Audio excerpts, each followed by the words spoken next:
దేవుని కృపావాక్యం వింటున్నాం. మీ అందరికీ ప్రభుపేట వందనాలు. పరిశుద్ధ బైబిల్లో నుండి ఒక లేఖనాన్ని చదువుకుందాము. లూకా సువార్త 19వ అధ్యాయం 9వ వచనాన్ని చదువుకుందాము. అందుకు యేసు, ఇతడును అబ్రాహాము కుమారుడే, ఎందుకనగా నేడే ఇంటికి రక్షణ వచ్చి ఉన్నది. ఇక్కడ రెండు విషయాలు ఉన్నాయి. రెండు విషయాలు కూడా మనము తెలుసుకుందాం.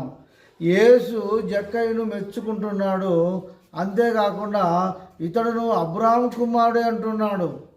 నేడే ఇంటికి రక్షణ వచ్చింది అంటున్నాడు. ఊకే వచ్చింది ఆయన ఇంటికి రక్షణ. ఊకే ఆయన అబ్రాహాము కుమారుడు అయ్యాడా? జక్కయ్యకి ఎంతో త్యాగం కూడా ఉందండి.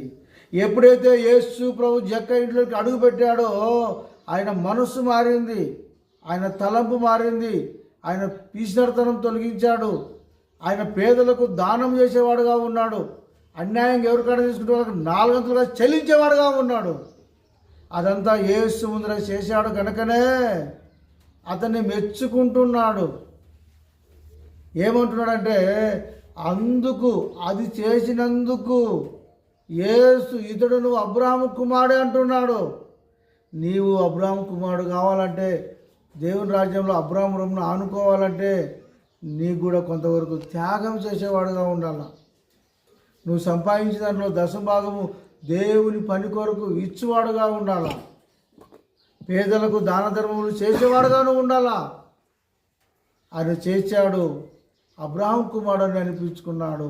దేవుడు అతన్ని మెచ్చుకున్నాడు. ఒకటి. రెండోది మనం జ్ఞాపకం చేసుకున్నట్టయితే, ఎందుకనగా నేడే ఇంటికి రక్షణ వచ్చింది. చూసావా? యేసు అడిగి పెడితే నీ ఇంటికి ఏం రావాలి చెప్పండి? రక్షణ రావాలా.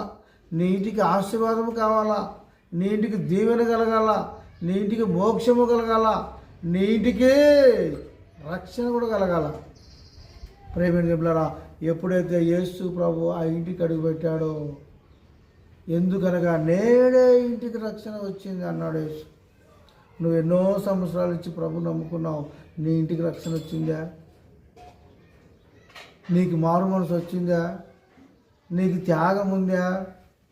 ఇంకా పీసినర్తనమే ఉందా? ఒక్కసారి జ్ఞాపకం చేసుకో. నీవు కూడా జక్కయ్య వలె ఉండు.